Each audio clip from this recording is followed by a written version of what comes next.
Hello, and welcome to the EASTWEST Hollywood Strings Library. I'm David Earle, and I'll be your host as we explore this deep and vast library of orchestral sounds. Doug Rogers and Nick Phoenix were already on a roll with their award-winning Quantum Leap Symphonic Orchestra libraries when they decided to create the Hollywood series. They noticed that many of the libraries out there were concerned with how hard they hit the CPU and how stressful the libraries were to the hard drive. With the Hollywood series, they wanted to create a library of excess. They wanted as many velocity layers and performance capabilities as possible. They had to retool the play engine around the same time to be able to support this beast of an orchestral library. The Hollywood instruments are demanding, and when you run them through an SSD and a rocking CPU, this collection pays you back big time with stunning thousands of instruments utilizing hundreds of thousands of samples. This is a Formula One racing car of a library. You can run it on something other than an SSD, but the performance with the latest and greatest hardware is stunning. We will be discussing the Diamond libraries, which differ slightly from the Gold series. In Hollywood Strings, Diamond has some additional instrument groups, mic positions, and some other additional legato techniques. The Strings library was co-produced with Thomas Bergerson of Two Steps from Hell fame and was engineered by Sean Murphy. Sean is an Academy Award recipient and has worked on more A-list movies than I can count. Hollywood Strings is amazingly deep and detailed. In this video, I'll give you a proper introduction to the library and what it is capable of. Let's have a look at it. What we're looking at here is an actual mock-up that I wrote for a video game called Relics of Gods. The video game called for a real AAA sound. They wanted to have full orchestra with drums. This particular template relies very heavily on the Hollywood series of instruments. We have Hollywood Strings, Hollywood Brass, Hollywood Percussion, Storm Drum, and Hollywood Woodwinds. As you can hear, it has a pretty full sound even in its mock-up stage.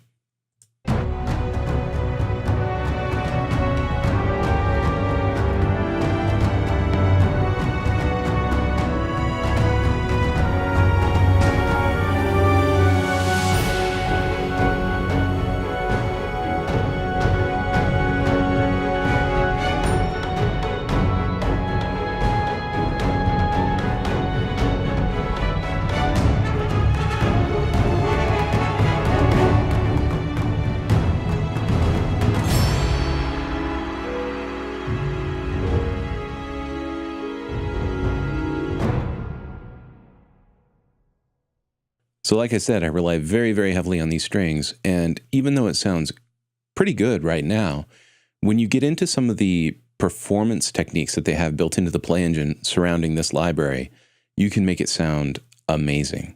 Let's get into the library and look at the sounds and how they're organized and how you can incorporate them into your workflow. Let's get into the browser. In the browser, we see that there is a Quick Start Hollywood Strings. This is a sort of good quick start introduction to all of the different strings that are available in the string library. Underneath that, we have Template Pro. This would be a good way for you to start your template, build your template up with all of the main sections and instruments that you may need for a professional production. Underneath that, we have our first violins, second violins, basses, cello, full strings, and violas. You'll note that in the Diamond series, we also have divisi. Sometimes in a orchestration, you'll have players that share a stand play different notes. When that happens, they're going to have a different sound. So in the close mics in the Hollywood Strings library, if you use divisi, it's actually going to separate the two players that are sharing the stand so that you can very clearly hear left and right. That's only available in the Diamond series. Inside these libraries, you'll note that they have long,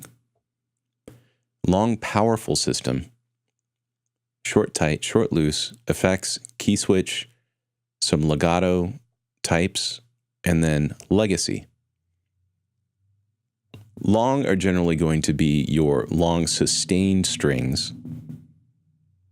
And below that, we have long, powerful system, which are systems that incorporate a lot deeper scripting and a lot more samples and a lot more velocity layering.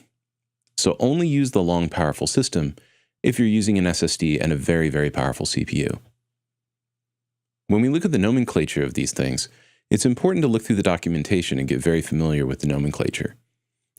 Over here, when we have the first violins, NV, NV, NV, VB, RR, what does that all mean? Well, NV is anything with a V is generally going to be vibrato. So no vibrato, and then we have vibrato. RR means round robin. So round robin means when you hit a key twice in a row, it's going to play a different sample for each time that you hit it. Niente means goes to nothing. Using controller 1 or controller 11, you can actually bring the patch all the way down to 0 volume. Otherwise, it would be going down to the lowest dynamic layer. Down below, we have our different articulations. We have detache, we have marcato, and then we get into these. So 6 strings, dB means down bow. 4th position is a position on the string where you can play these notes that gives it a very specific timbre. When you get into the KSFP, that means key switched finger position. So you have the ability to switch finger positions on the violin. So a violin can play the same note on different strings depending on what note you're playing. And this will allow you to change the finger position as you see fit. It's a wonderful thing for orchestrators. DB means down bow. RR means round robin. UB means up bow. So when you have round robin, it's going to be a down bow and an up bow. You can actually decide where it's going to start as well, using various MIDI commands, which we'll talk about a little bit later. So once again, it's important to go through the documentation and really understand the nomenclature of this library. When we get into long, powerful systems, you'll note that the selections are a little bit fewer, but that's because they're actually built into the instrument. Sustained, round robin, down bow, key switch finger position, we're starting to understand what all of this means. Short, tight articulations give us things like Bartok pizzicato, where you're pulling the string and letting it slap against the fingerboard. We have collegno, we have marcato, pizzicato, ricochet, all of these great short articulations. So these are ways that you play the strings in a very short way. We also have mod combos, which allows you to use the mod wheel to switch between different types. Short loose is similar, but played slightly differently. We have wonderful effects, so tremolos and trills, repetitions. Key switched are going to be instruments that you can switch between very quickly, the articulations, by using key switches. Legato with slur. We're going to talk quite a bit about what legato means and how legato is played on string instruments. So on this instrument, the legato slur means that it's going to bend up to the next note. So the pitch is going to slightly bend as it moves to the next note, just like when you're holding a string and you move your finger along the string while you're bowing it. Legato bow change, that means that we have a bow change between up bow and down bow as you're playing. Legato slur with portamento, powerful system. So this again is another very powerful system for very expressive legato lines. We have a legato bow change system without slur, and then we have some legacy instruments that came from the library before. This folder architecture is going to remain consistent amongst all of these instruments until we get to the full strings. With the full strings, what's happening is it's going to load a lot of different instruments at the same time and apply them to different channels. I'll go ahead and load one now. On the left-hand side, we see the articulations that have been loaded. These are actually full instruments. So basses sustained, cellos sustained with round robin, meaning, again, never plays the same sample twice, violas sustained, and second violins. This would allow you to have those instruments in one single play instance ready to go. So there are long versions of the full strings, short versions of the full strings, and then some legacy instruments. The legacy instruments actually are non-al niente patches. When you fade all the way down, it doesn't go to silence, but it goes to the lowest dynamic at a very low volume. Now that we've looked through the browser and basically have a good understanding of the folder structure, let's get into the player. I have here a powerful system loaded, and I'm going to jump over to the player. When in the player, I see that down below I have some key switches available to me. These key switches are actually going to be for the finger position. Up top, we have the playable area.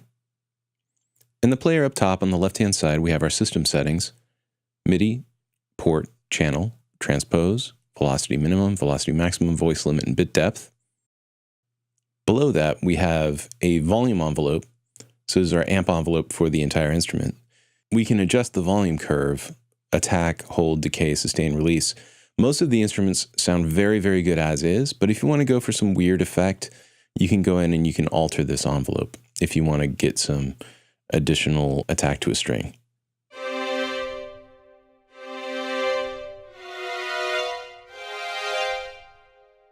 Like I said, most of the time, you don't need to come down here, but it can be kind of fun if you want to mess around. On the right-hand side, we have our mix between our different microphones. We have close microphones, we have our mid microphones, and our main microphones. Then on the right, we have a volume fader for either surround microphones, or we can switch to vintage microphones. All of these microphone positions are in different spaces in the orchestral hall. Inside the documentation for the Hollywood series, you'll see where these mics were placed and why. We have a very basic mixing console here. It gives us panning for each of the sections and each of the mic configurations. These are all mic pairs, by the way. We have our reverb. So this is a convolution reverb that has lots and lots of spaces to put your strings in, if you like. Or you can use the Spaces plugin from EASTWEST if you choose to bus the instruments, instead of use the reverb directly within the play engine. Up here we have stereo doubling, so we can actually even further change the stereo image if we like. On the right-hand side, we have our master output. So for each instrument that we have loaded, you remember that we had a full string before where we had 4 different channels. Each channel could have its own designated output, and in something like Logic, you could create auxiliaries that have a separate fader for each one of those outputs for those instruments. On the left-hand side, we have our performance settings. It's very important to understand how MIDI works with Hollywood strings. EASTWEST has tried very hard to make some really compelling performance scripts built into this library. One thing that's very important is to always have a mod wheel on hand and expression, which is controller 11. I have them on a fader and a mod wheel. Continuous controller 1 and continuous controller 11 usually work together in Hollywood strings. You have continuous controller 11, which may be doing something like volume and dynamics, whereas the mod wheel could be assigned to do anything from volume, passing through different vibrato settings, or even changing the length of various crescendos. So in this case, I'll play a violin line.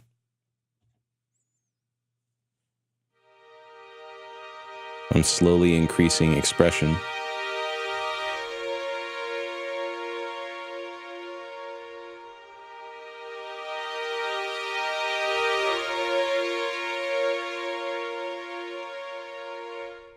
Now I'll do the same thing with my mod wheel.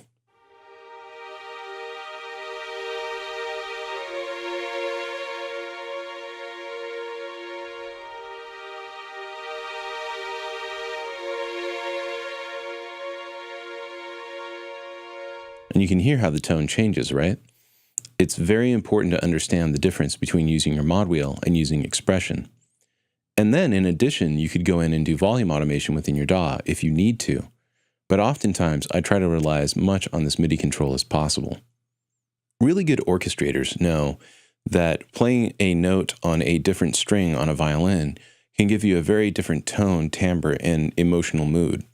Check this out. I'm going to play this same line with different key positions so that you can hear the different key positions. I'm using a controller that's set up to do the key switching for me. You can see that the finger position knob right here is going to move.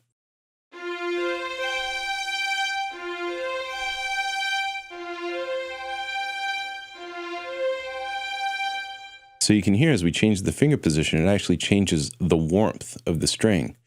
So really good orchestrators use that to their advantage to give a different timbre to the entire orchestra. As we get into the other performance aspects, we can do a legato, which will allow you to play one note at a time. And there's a lot of tricks going in the background to make this legato believable. They're doing slight variations to the note as you're playing it to make the legato sound real.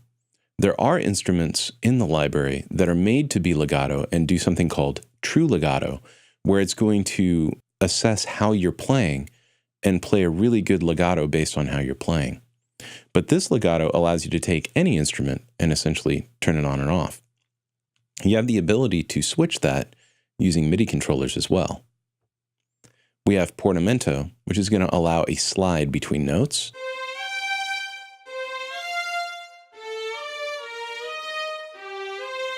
Now again, this is a portamento that's being added to this script, even though this particular instrument doesn't have portamento or what we would call a slur built into it, but we have the ability to add this to an instrument if we need to.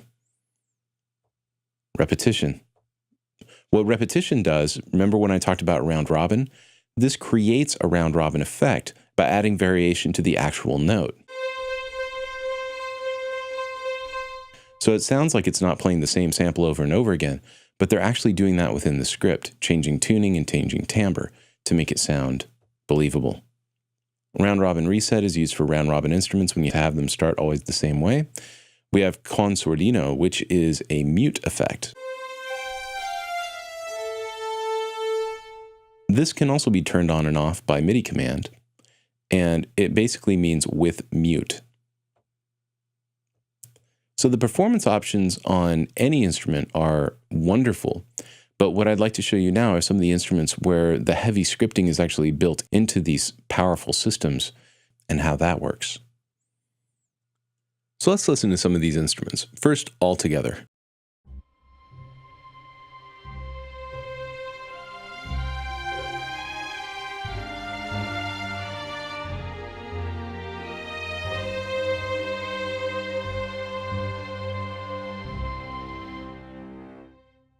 Okay, so first of all, we have these violins up top. The cool thing about these violins is they have both legato and slur, so they're having a little bit of a slide between the notes, which gives them a really beautiful expression.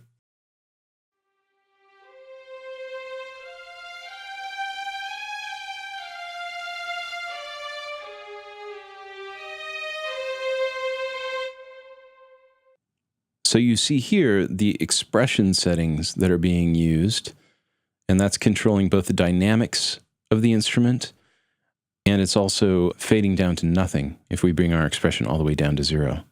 If I go to modulation, modulation is the intensity of the vibrato. Getting down to these second violins, these are actually harmonics, really beautiful harmonics, which are played when you don't press the finger all the way down to the fingerboard. You can get some really interesting tones.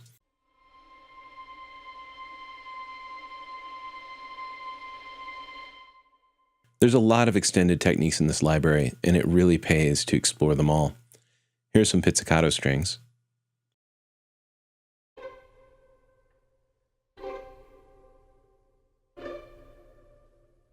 They're beautiful, and they're not perfectly aligned, which makes them sound more human. Getting into the violas here. These are kind of interesting. Another legato and slur with round robin.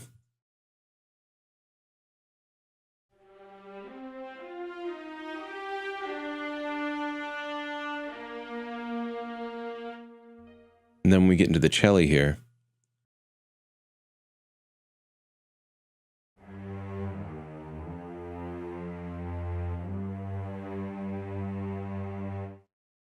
And then the basses are playing pizzicato as well.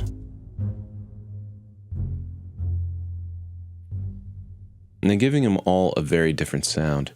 It's important to note that beyond the mixer that you have here, if you open up the actual mixer tab and click on these little faders here, it'll give you a mix between all the different mics. They also have a set of surround mics as well that you can incorporate. If you press the effects button, you get the entire SSL effects section. So an SSL channel strip, You get the convolution reverb, which you can also see from the player, a SSL bus compressor, and even if you feel like it, you can go that Hans Zimmer Dark Knight route and get an amp simulator and Omicide on there to get some distortion.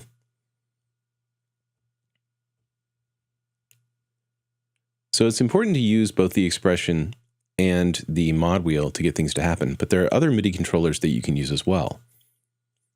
I have a unit called a Native Instruments Jam, and I've assigned these fader strips to send out different control messages. The control messages have specific uses. Continuous Controller 11 will dynamically crossfade between dynamic layers of an instrument and control volume. 70 is going to be for finger position. Now, you saw that we could also use key switching if we had key switching available to us, but we can also just use CC70 to go between the different finger positions. CC15 for Consordino, which is the mute. CC5, this is actually the portamento time and legato time, so this adjusts how much time is going to pass when you're doing portamento or legato, so between notes. When we get to CC65, there's portamento on and off. 68 is going to be legato on and off. 69 is repetition on and off. And then 14 is you can switch between up bow, down bow, and then in the center position it acts as normal. Up top, I've created my key switches. It's kind of nice to have these available as buttons. So I select both the C0 range and the C-1 range, depending on what instrument I'm using. I'll probably go in here and assign these more specifically for instruments where the low range, you'll have to do key switching in the upper octaves. But it's kind of a neat setup, and it's just a suggestion that I have for you. Getting back into the instruments, I wanted to show you that there are also things like playable runs. So if you play the violins really fast, usually they sound really bad and kind of fake. These do a much better job of being able to catch every individual note, but still sound like real players. Like you get all the individual notes in there, and it's kind of smoothing between them. It helps to go into the notes and adjust your velocities very carefully and look at how they're overlapping. That's very important. Measured tremolo. Check this out. It's tremolo that's in time with your song.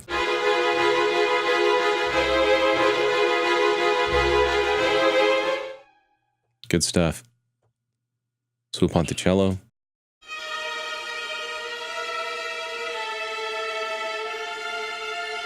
It's another towards the bridge kind of sound on the instrument. Then we also have trills.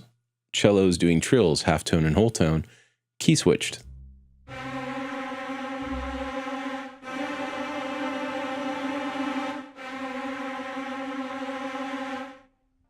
Good stuff.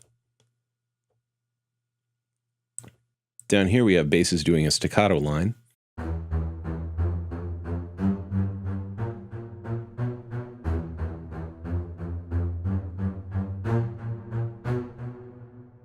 So those sound really good because, of course, all of the different velocity-sensitive layers that they have going on in here and the good scripting that makes it sound very realistic.